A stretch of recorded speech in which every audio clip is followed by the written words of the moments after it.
오늘 사도행전 6장 1절에서 7절 말씀입니다. 우리 청년이 어떤 응답을 받아야 될까 또 말씀 주십니다. 히브리파 사람을 원망하니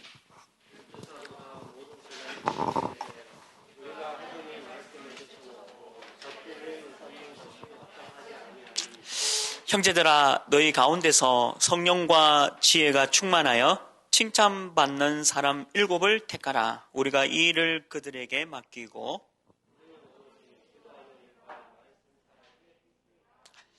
온 분위가 이 말을 기뻐하여 믿음과 성령이 충만한 사람 스데반과 또 빌립과 브로고로와 니가로와 또 디몬과 바네바와 또 유대교에 입교했던 안디옥 사람 니고라를 택하여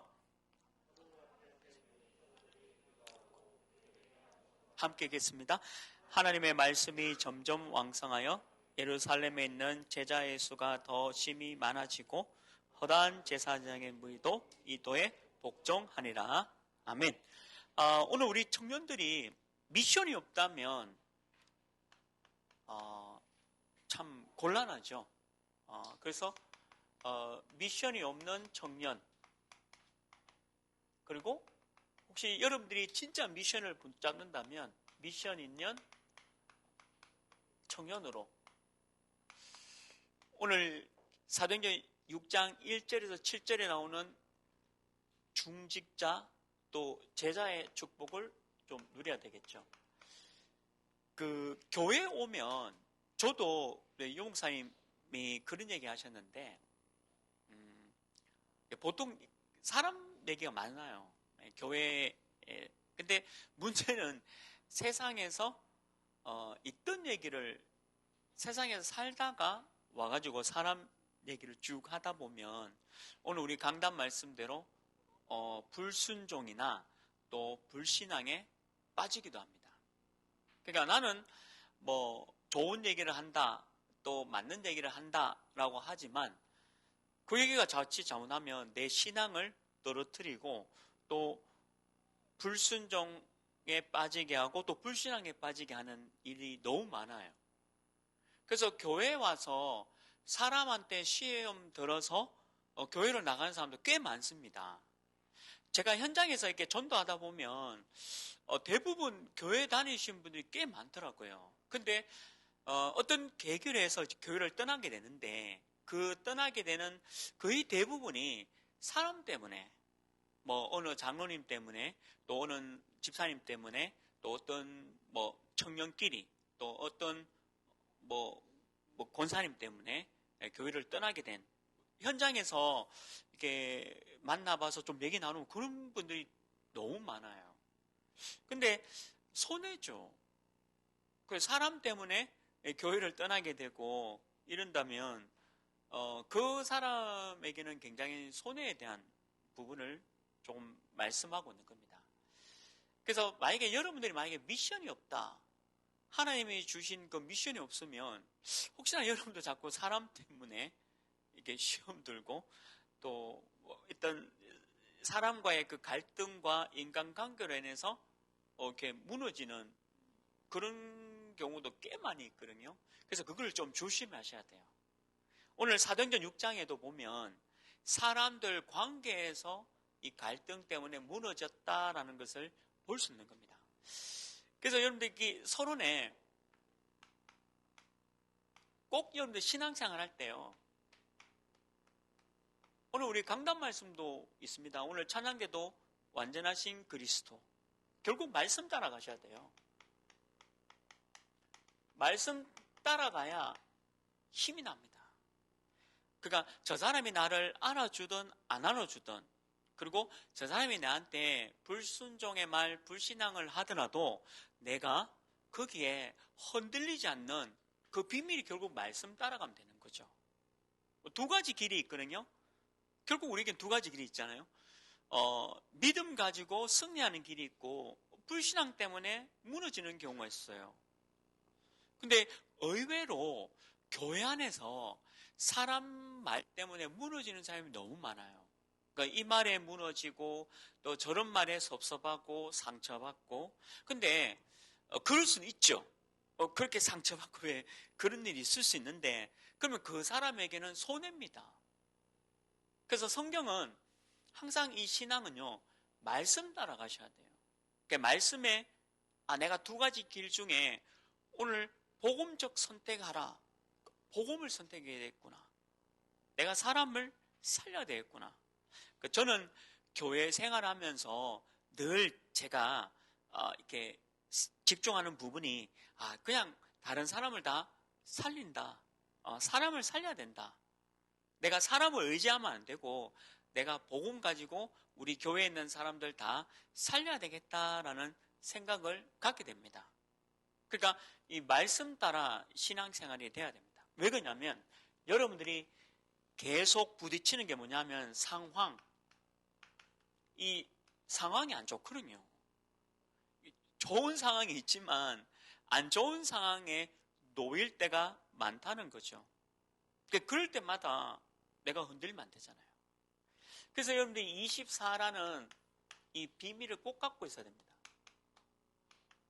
여러분들 24 비밀 속에 복음이라는 24 상황 속에 있으면 흔들리지 않아요. 또 이분이 내한테 이런 불신앙 얘기를 하는구나. 그러면 금방 캐치하죠. 그러면 내 자신을 복음으로 딱 다듬어야 돼요. 절대 흥분한다든지 좀 마음 상한다든지 또 상처를 받는다든지 그러면 안 돼요. 복음 메시지 딱 들으면 또 이분이 얘기하는 게 이상한 소리 하는구나. 내가 이분을 좀 도와야 되겠구나. 이렇게 돌아가셔야 돼요. 그게 24의 비밀입니다. 왜 그러냐면 상황은 계속 안 좋게 가요. 뭔가 환경도 그렇지만 상황 자체가 그러다가 오늘도 우리 강단에서 말씀 주셨지만 이 사람 오늘 사도행전 6장도요. 이 사람과의 갈등이거든요. 그리고 이 사람의 말이에요. 그러니까 열정탐꾼의 말은 과학적이고 논리적이고 맞는 얘기입니다. 열정탐꾼이 뭐라고 얘기했냐면 이거 젖과 꿀이 흐르는 땅이 맞고 하나님이 주신 땅이 맞다라고 해버려요. 그럼 우리가 다 그렇구나라고 하잖아요. 근데 그 뒤에 고백이 뭡니까? 그들은 거인이다 했습니다. 우리는 메뚜기 같고 너무 힘들고 우리는 그것을 정복하고 다스릴 수 없다라고 고백해버려요. 너무 맞는 얘기예요. 이스라엘 땅에 딱 들어가 보니까 실제로 이스라엘 땅에 너무나도 막강한 힘이 존재하고 있는데 내가 어떻게 그걸 넘어뜨릴 수 있겠냐? 맞는 얘기입니다. 근데 그 뒤에 말이 그 뒤에 두 정탐꾼의 얘기가 있잖아요. 여호수아와 갈렙. 아니다. 상황은 그렇고 그렇지만 우리는 그것을 정복할 수 있다. 왜? 하나님 말씀 주셨지 않냐. 그거예요. 믿음입니다. 복음입니다. 그러니까 복음과 믿음이 있으면 이 사람의 말에 흔들리지 않아요. 근데 이 말 들으면 낙담이 돼 버리잖아요. 힘들잖아요. 너무 이렇게 갑자기 내 있던 신앙이 확 떨어지잖아요. 그래 돼 버리면 어떻게 신앙생활 됩니까? 근데 이게 거의 교회 안에요. 이게 대부분이에요. 너무 교회 안에 이렇게 막 사람들 얘기, 이런 얘기, 저런 얘기, 이런 것 때문에 얼마나 이게 내 신앙을 확 떨어뜨리는 일들이 너무 많아요. 근데 속지 말라는 겁니다. 항상 믿음, 그리고 복음적 선택. 내가 저 사람을 살린다. 그리고 저 사람이 또 불신앙 말과 불순종의 말을 하는구나. 내가 저 사람마저 살려야 되겠구나. 오늘 우리 말씀 통해서 강단 말씀은 결국 하나님께서 원하시는 길, 진짜 하나님이 주신 믿음의 선택의 길이고 우리 청년부 메시지는 청년들이 미션을 붙잡아야 되지 미션이 없으면 또 이래 흔들려요. 저는 이런 거 너무 많이 봐요. 교회 생활하면서요. 대부분 왜 그랬습니까? 라고 물어보면 시험 들었답니다. 또 상처받았답니다. 또 이 말 들어서 힘들다고 얘기하고 또 저런 사람 말에 내가 왔다 갔다 하는 것들 많이 본다는 거죠. 그러면서 본인은 그 신앙이 유지하지 못하고 확 낙심하는 그런 상황에 있는 사람이 거의 대부분이에요. 그게 너무 이게 속는 거죠. 사실은 저 사람이 문제가 아니라 사단이 저 사람을 활용해서 나를 무너뜨리는데 내가 그냥 여기에 걸려들어본다라는 겁니다. 그게 너무 안타깝다는 거죠. 그 신앙 진짜 말씀 따라가라. 우리 청년들이 미션 붙잡고 가야 돼요. 미션이 없으면 자꾸 이 말에 흔들려요. 아니면 자꾸 어떤 관계 때문에 힘들어진다는 거죠. 거기다가 여러분들이 이제는 실제로 집중을 해라. 말씀에 딱 집중해라. 24 딱 들어가라. 24라는 부분에 집중해라. 안 속는 거죠. 절대 안 속는다. 그러니까 다 살립니다. 복음으로. 완전하신 이 복음으로 사람을 다 살려라. 이게 청년이 미션 잡은 청년이에요. 만약에 이 미션이 없으면 아마 많이 흔들릴 겁니다. 실제로 이렇게 교회 생활하면서요, 별거 아닌 건데 너무 이게 비교의식 있잖아요. 그런 비교의식 때문에 또 속상하기도 하고 너무 힘들기도 하고 그런 것도 많아요. 저 사람은 저런데 나는 왜 이럴까? 그 스스로 이렇게 막 낙담한다니까요. 저 사람은 모든 거를 참 이렇게 가지고 막 응답받는 것 같은데 오늘 우리 강단을 그랬잖아요. 응답받는 것, 응답이 목표가 아닌데 그 뭐 응답 받으면 또 받는 감사하지만 응답이 없어도 그것도 응답이잖아요. 하나님이 나를 다시 한번 돌이켜 볼 수 있는 시간을 주셨는데 거기에 이게 자꾸 이게 흔들려 버려요. 복음이 딱 써 있어야 되는데 복음이 딱 안 써 있으면 말씀이 안 써 있으면 여러분들이 자칫 잘못하면 자꾸 이런데 흔들려 버려요. 실제 집중을 해라. 복음에 딱 집중해라. 근데 여러분 회사도 그래요. 회사도 어렵습니다. 어느 회사가 여러분들을 도와주고 여러분들의 영적 상태를 돕는 회사가 어디 있습니까? 그리고 여러분들에게 뭐 영적 상태를 잘 봐가면서 이게 힘을 주고 도와주려고 하는 회사는 아무도 없습니다. 회사는 이익과 경제 상황에 따라서 움직이지 무슨 여러분들의 영적 상태를 생각해서 돕고 인정해주고 그런 회사가 어디 있습니까? 있다면 교회는 그런 상태죠. 교회만큼은 단체로 이게 모이는 단체지만 사람 한 사람 한 사람을 돕고 이해해주고 기도해주는 곳은 교회밖에 없죠. 근데 일반 회사는 그렇지 않다는 거잖아요. 전부 다 세상 원리에 따라서 사람을, 여러분들을 힘들게 만들고 또 갈등하게 만들고 또 어렵게 만드잖아요. 어느 회사가 여러분들의 영적 상태를 보면서 도와주는 데는 없잖아요. 교회만큼은 그것을 누리는 곳이 바로 교회예요. 근데 이 교회에서만큼 또 여러분들이 이렇게 속아 넣으면 안 된다는 거예요. 진짜 조심하셔야 돼요. 오늘 사도행전 6장에도요. 결국 사람 관계 때문에 문제가 온 거거든요. 교회 안에 자칫 잘못하면 이런 것 때문에 무너지는 그런 성도님들이 너무 많다는 겁니다. 그래서 여러분들이 이것을 보면서 미션을 잡아라. 미션을 붙잡아라. 그래서 첫 번째, 오늘 우리 강단 말씀도 탁 주셨잖아요. 각인, 뿌리, 이 체질을 바꾸는 미션.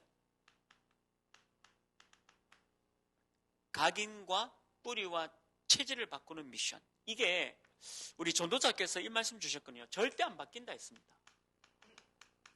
어떻게 각인, 뿌리, 체질이 바뀌냐? 안 바뀐다 했어요. 절대 안 바뀐다 했습니다. 근데 이거는 여러분들 실망 주는 얘기가 아니에요. 다른 말로 하면 절대 안 바뀌기 때문에 절대 바뀌게 하는 방법이 있는데 그게 복음 안에 들어가는 거다. 매일 복음 안에 들어가는 거다. 그리고 말씀 속에 들어가는 거다. 매일 복음 안에 들어가는 것과 매일 말씀 속에 들어가는 것이다. 그게 바뀌는 거예요. 그래서 저는 결혼을 앞두고도 우리 청년들이 있지만요. 뭐 결혼 생활을 가다 보면 좋은 각인뿌리 체질만 있는 게 아니고 안 좋은 각인뿌리 체질이 더 많이 나옵니다. 많이 부딪힐 겁니다. 근데 그 많이 부딪히기도 하고 또 그게 표출되기도 하면 어떻게 그걸 넘어갈 수 있느냐? 그 두 사람 다 복음 속에 들어가야지만 그게 바뀌어요. 그거 안 바뀌면요. 계속 부딪혀요. 절대 안 바뀌는 게 각인뿌리 체질입니다. 그래서 각인뿌리 체질을 바꾸는 미션이 뭐냐? 매일 복음 속에 들어가라. 그게 정답이에요. 매일 말씀 따라 들어가라.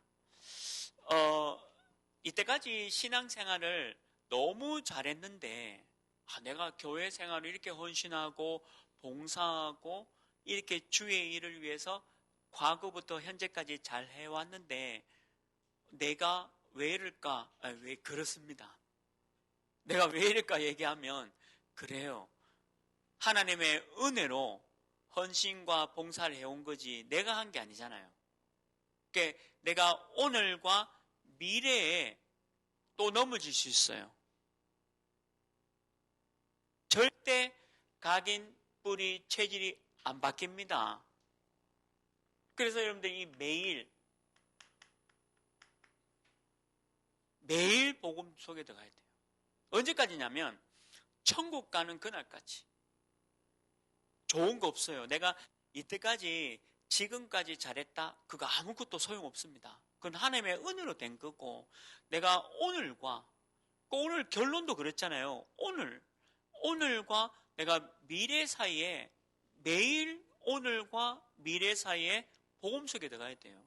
그래 이게 바뀌어요. 내가 매일 복음 놓치면 절대 안 바뀐다라고 보셔야 돼요. 이 회사는 왜 이래? 이 사람은 왜 이래? 이 교회는 왜 이래? 그래요. 이 사람이 그렇고 회사가 그렇고 또 교회도 그래요. 절대 안 바뀝니다. 그래서 내가 매일 복음 안에 들어가야지만 돼요. 그게 정답이에요. 그래서 성경도 계속 얘기하잖아요. 사도행전 1장 1절 예수 그리스도의 눈으로 봐야 돼요. 예수 그리스도 모든 문제 해결. 내가 또 속았구나. 상황에 속았고 사람에 속았고 실제 내가 24 안 들어갔구나. 매일 이렇게 생각하셔야 돼요. 이게 정답이에요. 이게 정답입니다. 그러니까 그리스도, 이 말은 계속 그리스도 속에 들어가야 됩니다. 계속 그리스도 속에 들어가야 돼요. 모든 문제 해결이다.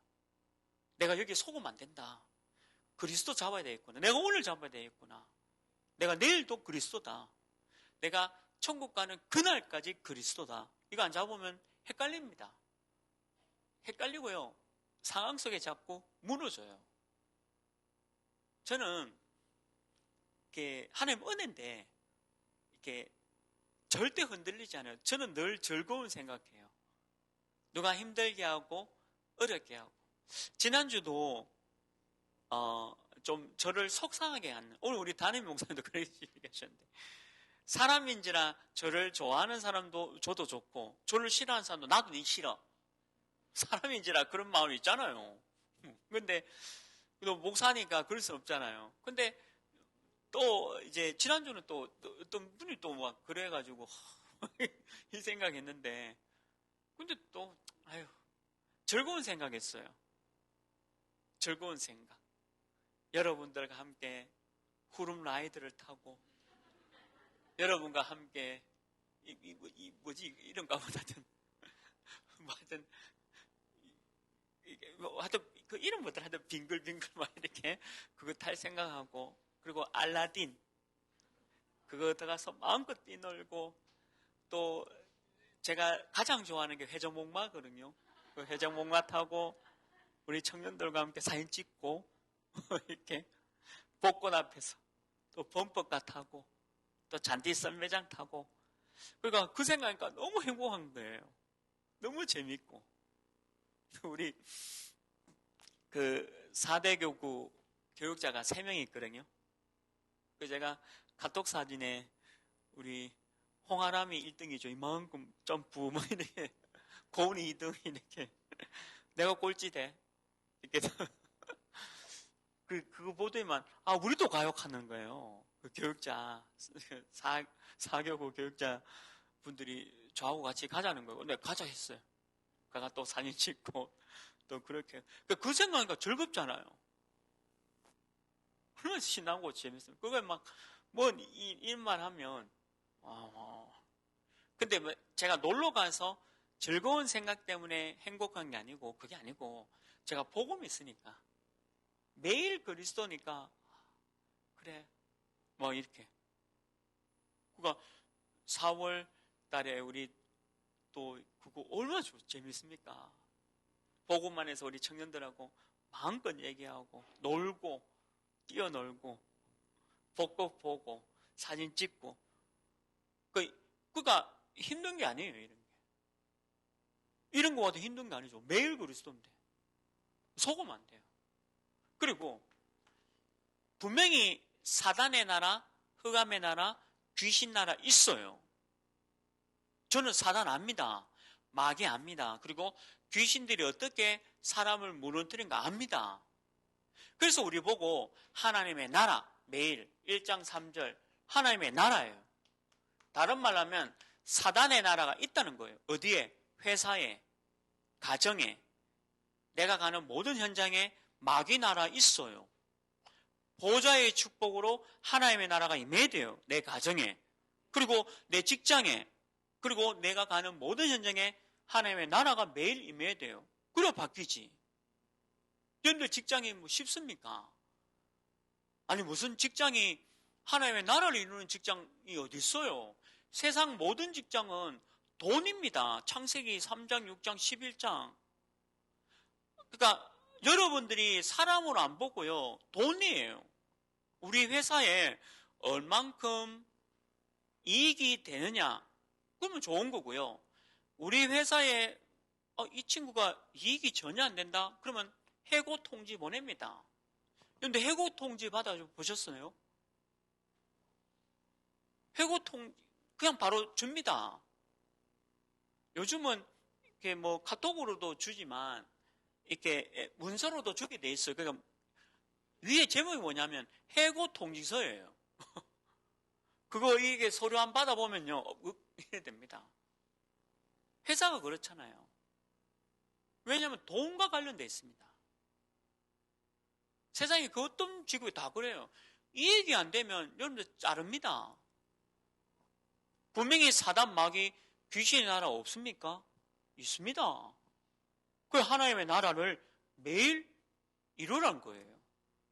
이거 놓쳐보니까 또 여기 다 빠지는 거예요. 이거 놓치니까. 그리고 여러분들 마음에 힘을 얻으셔야 돼요. 1장 8절. 그래서 1장 8절에 뭐라고 기록되어 있습니까? 성령 충만. 어떻게 이깁니까? 성령 충만을 이겨야 돼요. 막강하잖아요. 세상이 얼마나 막강합니까? 전부 다 돈인데. 전부 다 이익관계잖아요. 여러분들 사람으로 취급을 안 해요. 근데 불쌍하게도 팀장님, 부장님, 심지어는 CEO도 여러분들을 사람으로 안 보잖아요. 그러니까 돈을, 이 회사를, 또 나를 위해서 그냥 일하는 그냥 한 종업원입니다. 그래서 여러분 왜 지금은 산업 현장에 많은 사람들이 죽는 것이 자꾸 이렇게 SNS나 이제 뉴스로 나오지 않습니까? 근데 옛날에는 하루에 몇 명씩 뭐 80명씩 100명씩 산업 현장에서 죽는 거에 대한 보고가 하나도 없었어요. 그러니까 도대체 산업 현장에서 얼마나 죽어가는지 모릅니다. 산업 현장에서 내 실수로 죽음을 맞이하는 사람도 있지만 산업 현장에 어떤 관리 소홀로 죽는 산업 현장에 근로자들 참 많아요. 근데 그게 무슨 얘기냐? 그 어떤 산업 현장도 여러분들 지켜주지 않아요. 그렇잖아요. 여러분들 그 어떤 현장에도 여러분들 지켜주지 않아요. 전부 다 그냥 돈이잖아요. 그러니까 여러분들 이 성령 충만이 없으면 어떻게 여러분들 이거 이깁니까? 이거 없으면요 진짜 어려워요. 그러니까 매일 이 속에 들어가야 돼요. 매일 성령으로, 여러분들 영적으로, 감정적으로 힘을 얻지 않으면 속아요. 매일 여러분들 힘을 얻어야 돼요. 그래서 각인 뿌리 체질은 절대 안 바뀝니다. 저는 동의합니다. 안 바뀝니다. 근데 매일 복음 속에 들어가야 돼요. 그 이 응답 누리는 미션 가진 청년 되기를 주님으로 축원합니다. 두 번째 뭡니까? 예배를 바꾼 미션. 이 예배를 바꾸셔야 돼요. 예배를 바꿔야 돼요. 예배의 모든 답을 내려야 돼요. 예배를 통해서 답을 얻어야 돼요. 저는 오늘 강단 말씀에도 그래, 두 가지 길 중에 복음적인 선택, 그렇지. 답 얻었죠? 오늘 그러면 청년국 메시지는 미션 있는 청년, 내가 다 여기에 속아, 이번 주도 여기에 다 속을 수 있구나. 내가 미션 잡아야 되겠구나. 그러면 답을 얻은 겁니다. 이 답을 갖고 가야 돼요. 이 답이 없으면 여러분들 예배 실패한 거예요. 그럼 예배 실패는 인생 실패고 모든 것의 실패입니다. 저는 그 온라인 예배가 우리 청년들도 이렇게 연락이 왔는데 이제 확진 때문에 못 오는, 그래서 청년들도 못 와요. 확진됐기 때문에. 그건 어쩔 수 없잖아요. 확진자로서 이렇게 또 예배 드리기가 다른 사람들한테 피해를 주니까 이해됩니다. 그런데 온라인 예배의 그 편리성에 빠지면 안 돼요. 그냥 편하게 핸드폰으로 예배 딱 드린다? 이런 생각으로 예배 드리면 죄송하지만 어느 날 다 무너집니다. 그건 좀 미안한 말이지만 예배가 아니에요. 원래 예배는 하나님께 대면해서 드리는 게 예배예요. 제가 확진인데 그럼 어떻게 대면을 해서 드립니까? 제가 그 얘기 하는 게 아니잖아요. 그 정도로 못 알아듣는 청년 같으면 제가 내가 그 얘기 하는 게 아닙니다. 그 예배 자체는 원래 대면입니다. 대면이에요. 하나님께 예배당, 교회당에서 구원받은 하나님의 자녀가 함께 하나님을 바라보는 게 예배예요. 무슨 비대면 시대의 미디어이라 해서 핸드폰으로 드는 게 그게 예배입니까? 그건 예배 아니에요. 예배라는 것은 하나님과 대면해서 드리는 겁니다. 우리가 주일을 지킨다. 물론 월요일도 주일이고 화요일도 주일입니다. 근데 특별하게 주일을 우리가 지킨다는 말이 뭡니까? 하나님께 예배 드리는 거예요. 그러니까 이 예배의 답을 다 얻으셔야 돼요. 그래서 예배가 중요한 겁니다. 사도행전 2장 1절 4절에 보면 예배 드릴 때에 성령의 충만함을 받는다라고 기록되어 있습니다. 분명히 예배 드릴 때 성령 충만. 내가 두 가지 길이 있다. 내가 진짜 복음적 선택해야 되겠구나. 성령 충만이에요. 잘한 겁니다. 오늘 청년국 통해서 내가 저런 상황에서 내가 빠질 수 있구나. 내가 말씀 잡고 가야 되겠구나. 성령 충만이에요. 그게 끝이에요. 그게 답이에요. 그리고 사도행전 2장 9절에서 13절에 보면요.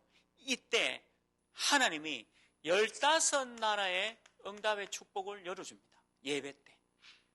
다른 말하면 2, 3, 7과 5천 종족의 응답을 열어주는 거예요. 그래서 예배가 중요한 거예요. 그래서 다시 한번 얘기합니다. 우리 청년들, 어른들은 내가 모르겠고 암만 얘기해도 못 알아듣으니까 우리 청년들은 반드시 대면 예배하셔야 돼요. 내가 확진자로서 다른 사람한테 피해를 주면 안 되니까 드리는 온라인 예배에 대한 개념이 아니에요. 그런 개념이 아니에요. 예배는 반드시 대면으로 해야 돼요. 전부 다 너무 편리하다 보니까 이걸 다 놓쳐버리는 거예요. 저는 그게 경계해야 된다 봅니다. 그 예배가 얼마나 중요한데 그걸 놓쳐버리면 안 돼요. 그래서 15나라 2, 3, 7, 5천 종족을 열어주는 것도 예배예요. 그래서 예배를 안 놓치는 겁니다. 절대 예배 안 놓쳐야 돼요. 그리고 또 뭐냐, 그 2장 17절 18절에 보면요, 예배를 드릴 때는요 장래의 일도 알고 미래의 일도 알게 되어 있어요. 아, 앞으로 미래가 어떻게 되겠구나, 앞으로 장래가 어떻게 되겠구나, 분명히 이거 알게 되어 있습니다. 여러분들 직장에, 그리고 가정에, 그리고 굉장히 중요한 어떤 현장에서 장래의 일도 알게 되고 미래에도 알게 되는 게 예배예요. 얼마나 중요합니까? 이 예배 자체가. 그래서 예배를 놓치지 않는 청년 되기를 바랍니다. 어떤 일이 있더라도 예배는 지켜야 돼요. 진짜 예배는 지켜야 됩니다. 그리고 예배 드릴 때 어떤 일이 벌어집니까? 사도행전 2장 43절 45절에 있듯이 하나님이요 경제 축복을 쏟아붓는 시간이 바로 예배입니다. 복음 경제에 축복을 쏟아붓는 게 예배예요. 그 예배를 놓치지 않아야 되죠. 복음 경제의 축복. 근데 제가 아마 헌금에 대한 부분을 나중에 설명하는 시간이 있겠지만요, 이 헌금이 내 경제 축복과 연결되어 있어요. 헌금 드리는 게 경제 축복과 연결되어 있습니다. 저는 제 수입의 3분의 1이 헌금 들어갑니다. 그 나머지 2로 이제 제가 사역도 하고 이렇게 하는데요. 이 헌금 드리는 거에 따라서 내 경제 축복이 오더라고요. 그건 제가 정인입니다. 저는 10의 1조, 우리 RUTC, 그리고 렘넌트 헌금, 선교 헌금, 건축 헌금, 그리고 방송 시스템 헌금, 그 헌금 꽤 드립니다. 사무실에 가가지고 사무실에 가서 여러분들 이름 딱 치면 한 장이 다 나옵니다. 예배 헌금 생활이 어떤지. 물론 제 이름, 사무실 가서 제 이름 치면 얼마 헌금했고 다 나옵니다. 근데 헌금 액수를 얘기하는 게 아니라 이 헌금이 내 경제 축복과 연결되어 있어요. 그러니까 성경이 맞다면 우리가 그래서 예배 시간에 가장 중요한 것 중에 하나가 헌금입니다. 그래서 예배는 이 헌금. 그래서 옛날에는 내가 돈이 없다 자꾸 이렇게 생각했잖아요. 없으니까 못한다. 근데 그거 틀린 생각입니다. 없으니까 하는 거예요. 내가 있어서 하는 게 아니라 지금 없으니까 하는 게 헌금 드리는 거다. 그리고 2, 3, 7, 5천 종족 우리 교회 앞으로 전 세계를 살릴 렘넌트 위해서 내가 헌금하는 건데 그 얼마나 감사한 일입니까? 그게 복음 경제와 연결되어 있는 게 예배예요. 그래서 여러분들 헌금 드리는 거 보면 경제 축복을 얼만큼 받을 건가라는 것들이 보여요. 그건 어쩔 수 없어요. 근데 이건 제가 정인입니다. 저는 2020년도에 받은 응답이 너무 커요. 근데 그렇게 헌금하고도 하나님이 그거보다 더 많은 응답들을 주셨어요.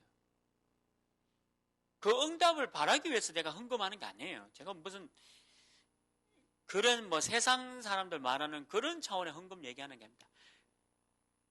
경제 축복의 척도는요, 그 사람이 얼만큼 헌금하는가 보면, 헌금관 보면 딱 나와요. 그래서 11조 같은 경우는 도둑질 한다 했습니다. 11조 같은 경우는 왜 사람들이 도둑질 하느냐, 하나님께서 말라기에서 그랬거든요. 그래서 이 경제 축복, 복음 경제의 축복은 이 헌금과 연결되어 있다는 거죠. 제가 자랑하는 건 아닌데 하나님이 저는 확진자하고 밥도 먹었거든요. 한두 명도 아니고. 어제 밥 먹었는데 연락 와가지고 목사님 저 확진이에요. 여기까지. 그러면 진작에 얘기해야지. 아휴 하면서 제가 이제 코 찔러가지고 하면 또 음성이고 아직까지 안 걸렸어요. 제가 얼마나 많이 돌아다니는데 제가 아직까지 안 걸렸다는 게 너무 신기해요. 내가 내 피가 잘 안 걸리는 피인가? 보혈형인가? 아이가 뭐 이상하다. 뭘 이렇게 놓고 내일 걸리면 또 제가 말씀드리겠지만 하나님 뭐 다 지켜주시더라고요. 그거마저도. 그거마저 안 지켜주신 분은 뭐냐? 아니에요. 안 지켜주신 분은 집중 안 하는 겁니다. 한번 쉬는 동안에 말씀에 집중하고 한 번 더 내 자신을 돌아보는 하나님의 시간표겠죠. 근데 저도 그 시간표 주면 그렇게 할 거예요. 그 확진돼서 교회 안 나오는 교역자 보니까 부럽더라고요. 한편으로는 아무것도 안 하고 그냥 재택 치료만 하고 있으니까 얼마나 부러운지. 나도 한 주 동안에 그냥 아무것도 안 하고 이렇게 재택 치료하면서 이런 생각도 했어요. 만약 그래 되면 그래 되는 거죠. 하나님께서 다 알아서 하십니다. 어쨌든 이 예배의 축복을 누려야 되라. 그리고 사도행전 2장 46절 47절에 뭐라고 되어 있습니까? 이 예배를 통해서요 어떤 응답받냐? 날마다 매일매일 예수가 그리스도, 집에 있든지 성전에 있든지 매일 회사에 있든지 이 응답을 누리는 거예요. 이게 예배예요. 우리 청년들 중에 확진자 있거든요. 그래서 지금 온라인으로 아마 예배 드리는 청년이 있을 겁니다. 예, 중요한 예배죠. 자, 그러나 온라인으로 드리는 우리 청년들 똑바로 알고 계셔야 돼요. 반드시 예배는 대면 예배해야 됩니다. 이 지구가 주님이 다시 오셔서 이 지구의 마지막 날이 오는 그날까지는 어쨌든 대면 예배로 들으셔야 돼요. 그게 예배예요. 왜냐하면 이런 응답과 축복을 예배 때 주신다 합니까? 그런데 이 예배의 축복을 누리시길 주님의 이름으로 축원합니다. 마지막 세 번째입니다. 미션 가진 청년이 뭐냐? 능력을 바꾼 미션을 가져라. 하나님께서 주시는 능력이에요. 보호자의 능력이 여러분과 함께하는 겁니다. 하나님이 주시는 그 능력을 붙잡아라. 이거는 하늘 보호자의 능력입니다. 사람의 능력이 아니에요. 쏟아붓는 하나님 보호자의 능력을 주시겠다. 누구에게? 오늘 6장 1절에서 7절 복음 붙잡은 제자에게, 매일 복음 속에 있는 제자, 복음적 선택을 하는 제자, 두 가지 길 속에 믿음으로 복음을 선택하는 제자, 그 제자에게 하늘 보호자의 능력을 주시겠다. 얼마나 대단합니까?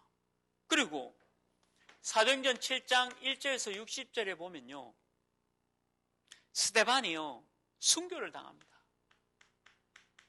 근데 이건 죽었다 말이 아니에요. 모든 사람들에게 영향력을 줍니다.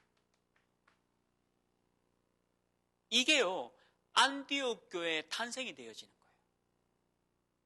세계복음화는 안디옥 교회의 탄생이 바로 여기서 나옵니다. 스데반의 환란으로 인해서 탄생된 교회가 뭐냐? 안디옥 교회. 세계복음화 이룬 교회. 순교가 아니에요. 모든 사람에게 영향을 줘버려요. 이거 얼마나 대단합니까? 이 응답을 보호자의 능력을 붙잡았다는 거예요. 대단하죠? 보호자의 능력을 붙잡은 게 바로 이겁니다. 이 얼마나 힘을 얻는 그 중요한 응답과 축복입니까? 저는 이거 믿어져요. 제가 만약에 순교를 당하면요, 제 순교를 통해서 많은 사람들에게 영향을 줄 거다. 그렇잖아요. 저는 예를 들어 제가 우크라이나에 있다면 그냥 거기서 순교하겠어요. 우크라이나에 있는 사람들 도와주고 우크라이나에 있는 사람들에게 희망의 메시지를 주고 복음을 전달하고 이 전쟁이 멈추기를 하나님께 기도하고 우크라이나 전역에 하나님의 살아계심을 나타내는 선교사의 역할을 하는 겁니다. 만약에 거기서 내가 순교한다. 많은 우크라이나인들에게 영향을 줄 거 아니냐. 아니 한국에서 온 선교사가 자기 나라를 위해서 기도하고 도와주고 제가 어제 그 특파원 뉴스를 하나 봤는데 한국인이 그 우크라이나의 여성과 아이들을 태우고 자기 차에 태워서 피난 가는 모습을 보여주더라고요. 아, 참 멋있다. 저 한국 사람. 그 우크라이나에 있는 사람들이 그 한국 사람에 대해서 얼마나 이미지가 많이 바꾸겠어요. 자기 차로 피난 가는 게 아이들과 본인을 태워서 그 폴란드로 넘어가는 그 장면이 나오더라고요. 야, 저게 선교 아이가 선교. 다른 게 선교겠어요. 스데반이 자기가 죽을 거 알고 있었습니다. 근데 그 영향력은 어마어마했다니까요. 그 영향력이 어마어마했어요. 저와 여러분이 이런 청년 되기를 주님의 축원합니다. 죽을 수도 있으면 괜찮아요. 왜냐하면 여러분들이 영향력을 어마어마하다니까요. 성경에 기록되어 있고요. 이게 실제로 이루어지고 있습니다. 그리고 보세요. 아무도 안 가는 사도행전 8장 4절 8절 사마리아는 아무도 안 갑니다. 혹시 여러분들 우리나라 영화 중에 사마리아라는 영화가 있어요. 청소년대 그 문제를 다룬 영화인데요. 청소년들 바라보면 안 돼. 니들은 끝이야. 소년 법정. 어쩌고 저쩌고. 니들은 어쩌고 저쩌고. 이런 눈만 바라보잖아요. 근데 우리 청소년 현장을 사마리아로 바라보세요. 아무도 복음 전화를 안 가잖아요. 근데 복음 전화를 갔잖아요. 이겁니다. 아무도 복음 전화로 가지 않는 사마리아. 제가 요번에 영화를 하나 봤는데 그 이상한 나라의 수학자라는 영화를 봤거든요. 그 영화 보면서 그냥 느낀 게 그래 참 복음적이더라고요. 복음은 아닌데 복음적이더라고요. 그래서 제가 이 아무도 안 가는 이 사마리아 현장에 살리러 들어갔다? 야, 거기다가 사도행전 8장 26절 또 40절에 보면 에티오피아 아프리카 국가가 원래는 막강한 국가였습니다. 근데 복음을 잃어버려서 완전히 빈곤 국가로 됐잖아요. 이 에티오피아에 복음이 전달되었어요. 에티오피아 국가에 복음이 전달됐다니까요. 이게 얼마나 대단한 일입니까? 그리고 사도행전 9장 1절에서 10절까지 또 15절에 바울을 도와주고 바울을 전도자로 만든 아나니아가 나옵니다. 이 얼마나 대단한 일입니까? 이 아나니아라는 사람 때문에 세계적인 전도자 바울이 나오게 된 거예요. 이 능력을 받았다는 거예요, 우리가. 사도행전 10장 1절에서 45절에 보면 가죽장사예요. 가죽장사, 피장, 가죽장사. 가죽장자 시몬이라는 사람 때문에 고넬료라는 로마의 백부장이 복음받고 돌아옵니다. 고넬료. 이 얼마나 이 하나님의 능력이죠. 로마라는 나라에 고넬료라는 백부장이 돌아옵니다. 이거 하나님의 능력 아니고는 안 되는 거예요. 이런 능력이 임하는 게 미션 있는 청년이에요. 여러분들 이 미션 붙잡고 여러분들 있는 모든 현장을 살리기를 주님의 이름으로 축원합니다. 그래서 말씀을 맺습니다. 말씀을 듣는 게 중요한 게 아니고요. 말씀 흐름 속에 있어야 돼요. 말씀 흐름 속에 있는다는 게 뭡니까? 우리 오늘 강단 말씀 들었죠? 우리 청년국 말씀 들었죠? 또 우리 유광수 목사님 메시지 들었습니까? 그럼 이 속에 그냥 들어가야 돼요. 강단이 이렇다. 그리고 우리 청년국 메시지다. 또 우리 유광수 목사님 메시지다. 그럼 이 속에 들어가야 돼요. 이게 말씀 흐름 속에 있는 거예요. 말씀이 아니에요. 말씀이 아니라 이 흐름 속에 들어가야 돼요. 당연한 거 아닙니까? 그리고 기도가 아니에요. 기도가 아니라 기도 흐름 속에 들어가야 돼요. 자꾸 왜 393 얘기하잖아요. 그러면 393이 뭐다라는 걸 알고 이 속에 들어가야 돼요. 기도가 아니라니까요. 기도하는 게 아니에요. 기도 흐름 속에 들어가야 돼요. 저 사람이 기도를 안 하는 것 같은데 왜 저렇게 응답받을까?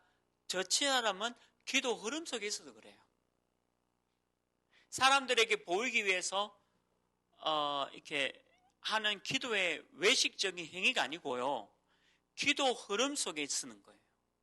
393이라는 단어를 먼저 알고 이 기도 흐름 속에 있는 사람이에요. 이게 기도입니다. 너무 중요하죠. 기도, 다른 사람이 내볼 때 기도 이렇게 잘하는 모습 보이는 게 아니에요. 기도 흐름 속에 있어야 되겠죠. 거기다가 여러분들이 진짜 복음적인 응답을 받으면 정인으로 섭니다. 이 정인의 흐름 속에 있어야 되겠죠. 하나님이 여러분들에게 많은 증거를 주실 거니까, 응답을 주실 거니까 이 흐름 속에 살아. 이게 미션 있는 청년입니다. 만약에 이 미션이 없다, 그럼 청년이 아니에요. 여러분들 만약에 이 미션 없다, 그럼 어떻게 청년입니까? 그냥 종교죠. 그러니까 여러분들 이 미션 딱 붙잡고 이번 한 주간에도 여러분들 그 직장이든 뭐 지역이든 가정이든 현장 속에 미션 있는 청년으로 승리하시길 주님의 이름으로 축원합니다. 하나님, 우리 청년들에게 최고의 응답과 축복을 허락하시고 미션 가진 청년의 응답 주시옵소서. 이번 한 주간의 모든 현장을 살릴 청년 제자의 축복 가운데 있게 하여 주옵소서. 예수 그리스도 이름으로 기도합니다. 아멘.